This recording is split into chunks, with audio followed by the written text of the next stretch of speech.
Bonjour à toutes et à tous, ravi de vous retrouver à l'écoute du podcast santé du groupement hospitalier de l'Ouest Lémanique. Sentez-vous bien, notre nouveau podcast vous présentera chaque mois la vie dans nos établissements hospitaliers.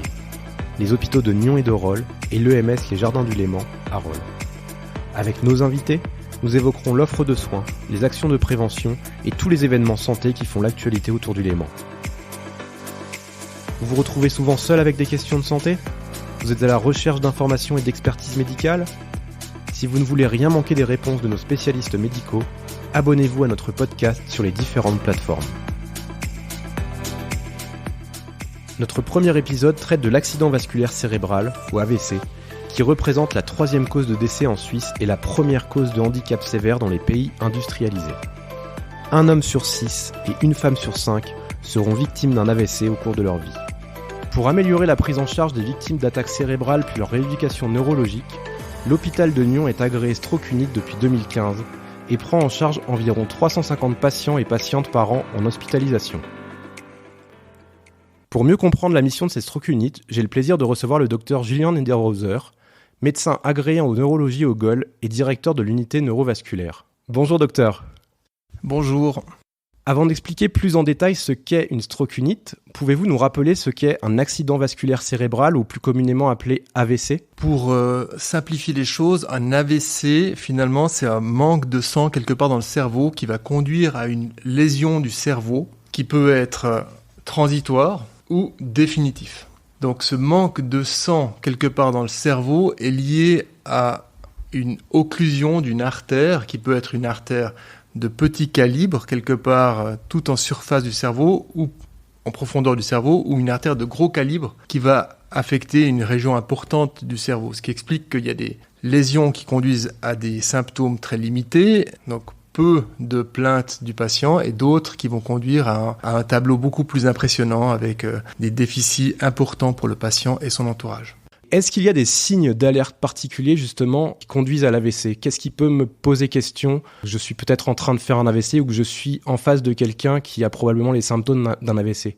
Il y a beaucoup de gens qui ont peur d'un AVC dès qu'on a un symptôme neurologique. Mais en réalité, l'AVC se manifeste par un déficit d'une fonction neurologique d'installation brutale. Ça veut dire qu'on perd une fonction, qu'elle soit la force, la sensibilité, la vision, la parole, l'équilibre. En général, sur une seconde, quelques secondes, donc c'est vraiment une installation brutale d'un déficit neurologique. On peut vraiment différencier ce déficit brutal d'autres atteintes neurologiques qui s'installent sur quelques minutes, qui ne se manifestent pas avec un déficit mais plutôt avec des symptômes positifs comme dans la migraine par exemple. On peut avoir une altération de la vision qui vient en quelques minutes, qui se déplace dans le champ visuel, ou on peut avoir des fourmillements qui remontent le long du bras, et tout ça est à différencier d'un AVC qui s'installe sous forme d'un déficit brutalement. Ce qui veut dire, si c'est brutal, j'ai pas le temps de réagir, j'ai pas le temps de composer le fameux 144, le numéro d'urgence.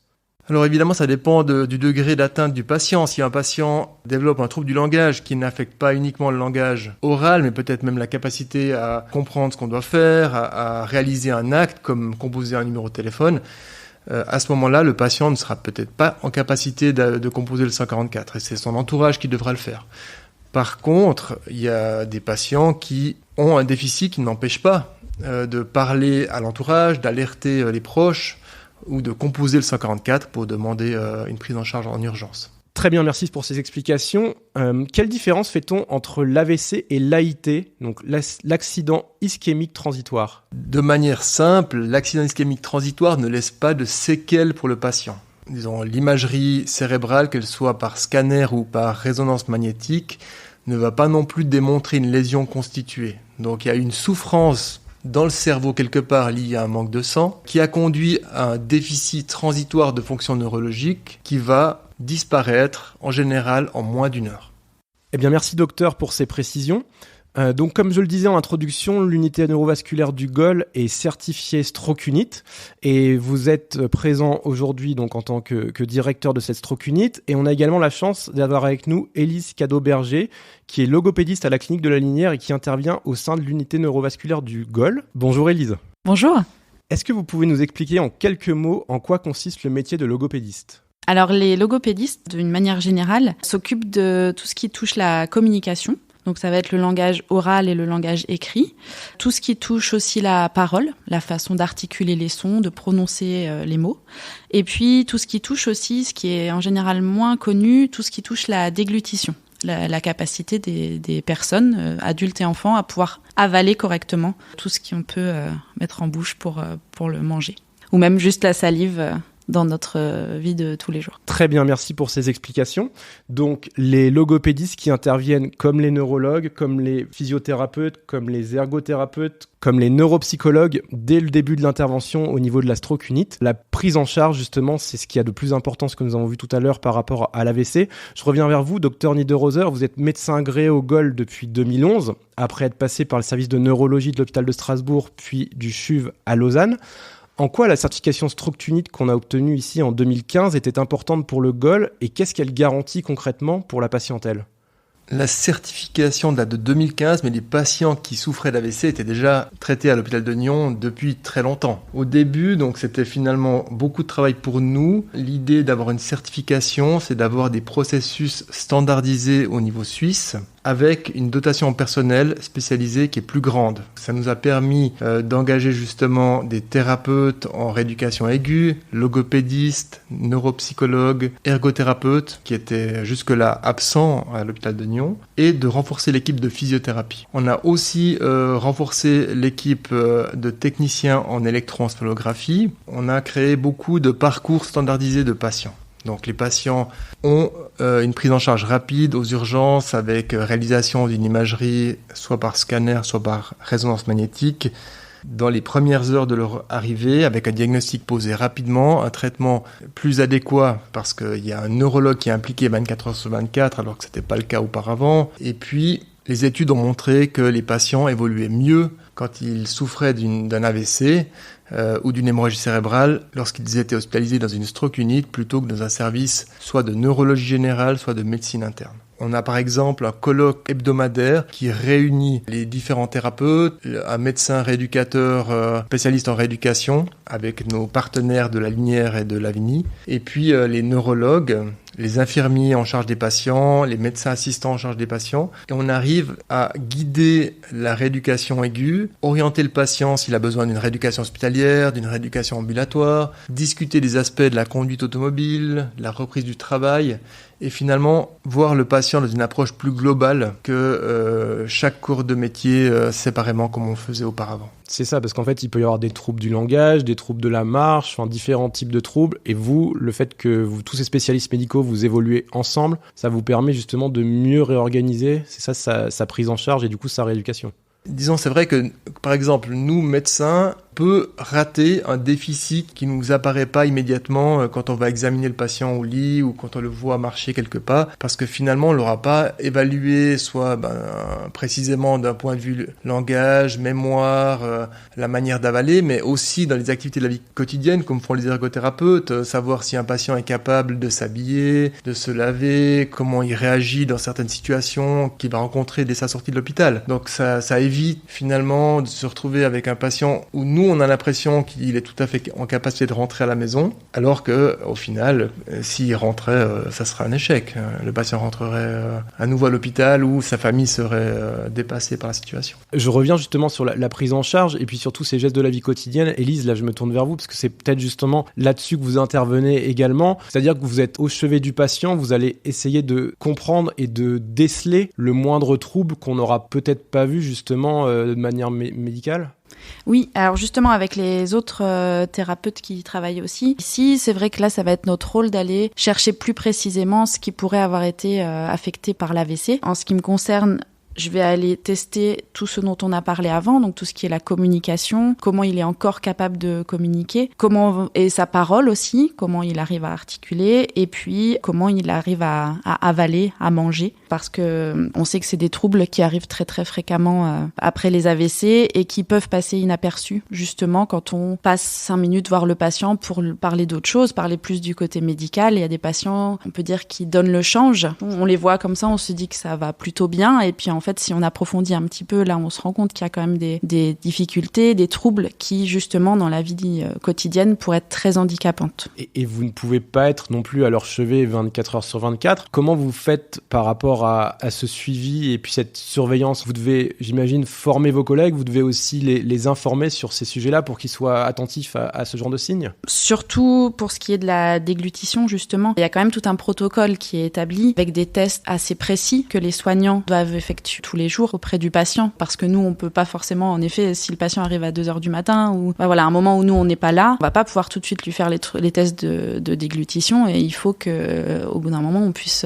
voir si on peut le nourrir ou au moins lui donner à boire. Tous les soignants, normalement, sont formés à ça, au premier test de déglutition. Nous, on essaye de les reformer régulièrement. Il y a des petites formations à l'interne très régulièrement dans tous les services, parce que finalement, tous les services sont concernés. Tout le monde doit pouvoir être capable de détecter justement s'il y a des signes de fausse route et prendre les bonnes premières décisions, les bonnes premières préconisations pour mettre le patient dans les meilleures conditions, éviter de le mettre en danger, jusqu'à ce que nous, on puisse venir faire une évaluation plus formelle, plus approfondie, et puis qu'on puisse mettre en place tout ce qui convient pour que le patient puisse remanger, parce que voilà, le but, c'est quand même, dans tous les cas, de lui redonner une qualité de vie la meilleure possible.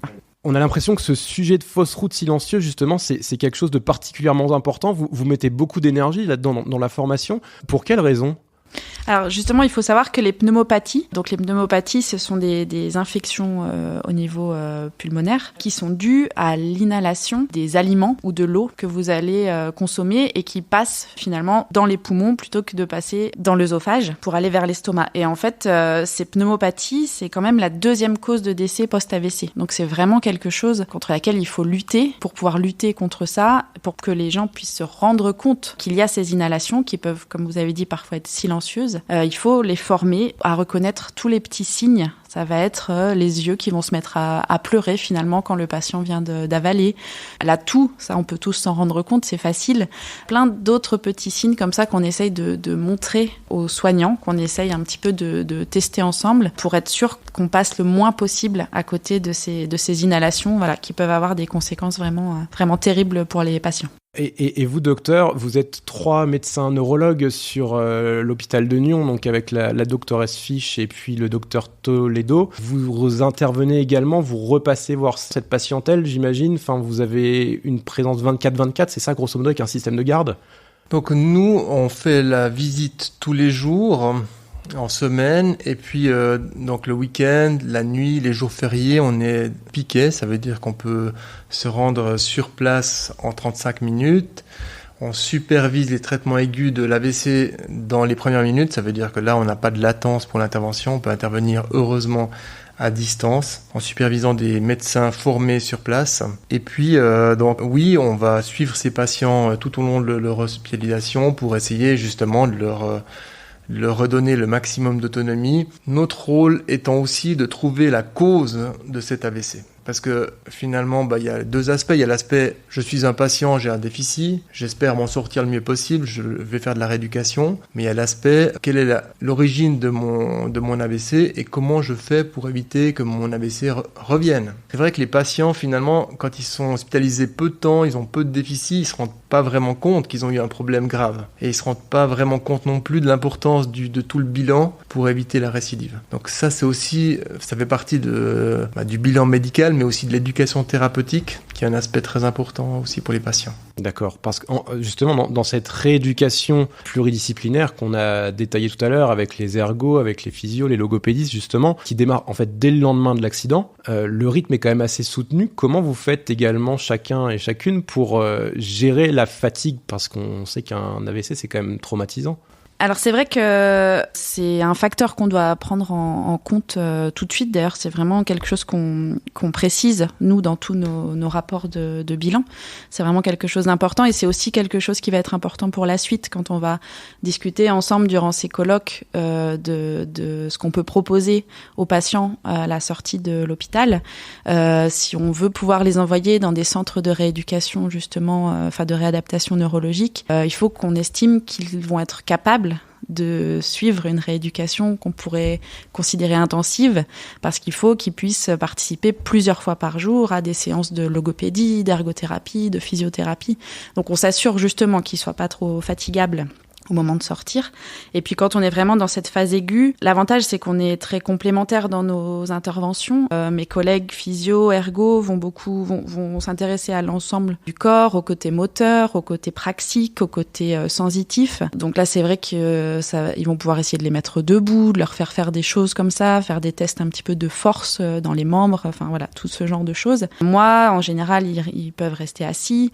On va déjà beaucoup discuter dans la mesure du possible, mais moi, je vais déjà beaucoup discuter, échanger avec eux, les faire boire, des choses comme ça. Donc, ça peut être très fatigant si vraiment le patient est très fatigable, mais ça va être très différent. Ça va être, si je vois que le physio vient d'aller voir le patient, je vais m'arranger pour lui laisser un petit moment de pause quand même et retourner le voir peut-être une demi-heure, 1 heure après. La plupart du temps, on arrive à s'adapter, à communiquer entre nous et se dire moi je viens d'aller voir ce patient, je le trouve fatigué, peut-être laisse-lui un petit temps pour récupérer. Et de toute façon, ça va être des informations importantes pour nous. Alors pour rappel, justement, en Suisse, on dénombre environ 16 000 attaques cérébrales par an, ce qui représente quand même une attaque cérébrale, un AVC, toutes les 30 minutes. Donc c'est un chiffre quand même qui est assez conséquent. Quelle est la proportion de personnes qui se remettent totalement finalement par rapport à la prise en charge ? Est-ce que ça va dépendre du temps de prise en charge ? Est-ce que ça va dépendre de la graveté de l'AVC ? Quels sont un petit peu les faits qui nous permettent derrière de savoir comment on peut reprendre une vie avec plus ou moins de symptômes ? Donc les chiffres que vous avez cités sont issus de la Fondation suisse de cardiologie qui tient à jour des chiffres suisses. C'est plus difficile de connaître la réalité locale. Pour le devenir des patients dans un AVC aigu, on a la possibilité de faire un traitement qu'on appelle de thrombolyse intraveineuse ou de thrombectomie mécanique. La thrombolyse intraveineuse, finalement, c'est donner un médicament par la veine qui va dissoudre, si possible, le caillot qui se trouve dans une artère du cerveau. Donc on donne par une veine du bras un médicament qui est censé dissoudre très rapidement le caillot qui va boucher l'artère responsable de l'AVC. L'idée étant de rétablir le flux sanguin artériel et de minimiser autant que possible les dégâts durables pour le patient et le handicap qui va en résulter. La thrombectomie mécanique, par contre, c'est un traitement qui ressemble si on veut, à la coronarographie. Donc, c'est un cathétérisme qui se fait par l'artère fémorale, donc avec un cathéter qui est monté mécaniquement à travers toutes nos artères pour aller jusqu'au cerveau et déboucher l'artère qui est occluse. C'est pas nous qui faisons ça localement, on envoie les patients au CHUV, on a un contrat de collaboration pour ça, avec une équipe qui est très performante au CHUV. Donc la thrombolyse intraveineuse, elle est possible dans les 4h30 après le début des symptômes. On a des techniques pour évaluer quand a commencé l'AVC, si un patient par exemple se réveille avec les symptômes suggestifs d'un AVC, parce qu'au réveil on ne sait pas si ça s'est produit en fin de nuit, en début de nuit. Donc on a des techniques par imagerie qui nous permettent de dater l'AVC et d'estimer le tissu qui peut être sauvé ou non. Et puis, par contre, la thrombectomie mécanique peut se réaliser dans les 8 heures, les 8 premières heures après un AVC. D'où l'importance de remarquer rapidement que les symptômes correspondent éventuellement à un AVC, de contacter les services d'urgence et d'être traité très vite. C'est là le gros avantage d'avoir une stroke unit comme nous l'avons à Nyon, c'est-à-dire que la personne qui est amenée à Nyon, nous ici on sera en capacité très rapidement de dire quel est le traitement qui doit être donné à cette personne et ensuite donc soit de le faire à l'interne, soit de l'aiguiller vers le CHUV comme vous disiez pour la deuxième option. Et d'ailleurs, les patients qui sont reconnus comme des victimes potentielles d'un AVC par les services préhospitaliers comme les ambulanciers, les médecins smuristes, ne sont plus acheminés dans les autres hôpitaux, si on est dans la fenêtre de traitement aigu, que les hôpitaux certifiés Stroke Unit ou Stroke Center, c'est-à-dire dans notre région, Genève, donc les HUG, Lausanne, le CHUV et Nyon. Parce que finalement, c'est une perte de chance pour les patients d'arriver dans un centre qui peut reconnaître à juste titre que le diagnostic est celui d'un AVC, mais qui n'a pas les moyens sur place d'offrir le traitement adéquat pour le patient. C'est une étude justement qui a été récemment menée par l'Université de Bâle pour la Fondation Suisse de Cardiologie, a été très intéressante parce qu'elle détaillait le temps moyen de prise en charge justement entre la porte et le traitement, c'est ce fameux terme anglais door to needle que vous nous expliquerez juste ensuite. En moyenne, c'était 40 minutes pour les stroke centers et stroke unit en Suisse, donc ça c'est une moyenne. Et à Nyon, il a été estimé, calculé en tout cas, à seulement 30 minutes. Comment vous expliquez cette rapidité pour le door to needle ici ? Comme vous le dites, c'est le temps entre l'arrivée du patient aux urgences, en général par les ambulanciers ou par ses propres moyens, et le moment où le patient reçoit la thrombolyse par la veine. Donc ça comprend l'évaluation par les médecins des urgences, la supervision par le neurologue, la réalisation d'un premier scanner ou d'une IRM, et puis la décision de traitement ou pas. Et ce temps relativement court à Nyon s'explique probablement par une équipe qui est aussi peut-être plus petite taille que dans les hôpitaux universitaires, avec moins de personnes à former, des procédures qui sont peut-être plus régulièrement enseignées, et puis peut-être même une distance géographique entre les différents services qui est plus courte. Donc certainement que entre l'arrivée des urgences dans un hôpital universitaire et la radiologie, le chemin est plus long que dans un hôpital de taille moyenne comme Nyon. Donc probablement que tout ça explique les performances qui sont bonnes, mais les autres centres font très bien aussi. Oui, c'est cette flexibilité qu'on a effectivement qui est importante. En fait, il y a une chose à retenir finalement, c'est la rapidité tout au long de la question de l'AVC. J'ai l'impression dans cet épisode, on aura beaucoup parlé de ça. C'est de la rapidité de la prise en charge et puis de la rapidité de la récupération qui peut être faite en fait dès le lendemain de l'AVC, où justement une stroke unit vous permet justement d'être bien prise en charge très rapidement. C'est ça, nous on peut déjà s'appuyer sur cette période de récupération spontanée qu'on peut avoir dans les jours, les semaines après l'AVC. Nous on peut déjà venir appuyer cette période de récupération en proposant déjà les bons exercices, les bons entraînements aux patients pour avoir des progrès déjà bien plus probants dès les premiers jours, les premières semaines, et puis que le relais puisse se faire correctement avec les différents centres si le patient doit avoir un suivi derrière. On sait que malheureusement, nous ne sommes pas tous égaux par rapport à la maladie, donc par rapport aussi à l'accident vasculaire cérébral. Parlons rapidement de la prévention pour conclure. Quelles sont les préconisations médicales qu'on pourrait donner pour prévenir au mieux l'AVC ? Souvent on parle de l'hygiène de vie, donc je pense que c'est une notion relativement diffusée dans la population. Je pense que l'hygiène de vie, c'est ce qui est finalement important pour beaucoup de maladies, entre autres pour l'AVC. Et donc on recommande de ne pas fumer si c'est possible. Si les gens fument, d'arrêter de fumer si c'est possible, de réfréner un peu la consommation d'alcool qui habituellement est un peu au-dessus des recommandations mondiales dans la région. Ensuite, c'est important, peut-être déjà depuis l'âge de 40 ans, dépister l'hypertension artérielle, parce que c'est une maladie très fréquente, silencieuse, et si on ne va pas faire de contrôle, on ne saura pas qu'on est hypertendu. Malheureusement, nous, on a des patients qui arrivent, qui n'ont aucun médicament, qui ont présenté soit une hémorragie cérébrale, soit un accident vasculaire cérébral, un AVC, qui nous disent jusque-là, j'étais en parfaite santé, mais ils n'étaient jamais allés voir un médecin. Donc c'est sûr que si on ne va pas voir un médecin, on ne va jamais faire des contrôles de santé dans une pharmacie, on n'a pas de contrôle de santé au travail, on peut pas savoir qu'on est malade, on peut pas savoir qu'on est hypertendu, on peut pas savoir qu'on est diabétique. Probablement que c'est important de faire des contrôles de santé sous différentes formes, peut-être une fois par année, de réguler son hygiène alimentaire, ses différentes habitudes, et on recommande, si possible, une certaine activité physique. Donc l'activité physique est bonne, on n'a pas besoin forcément de transpirer.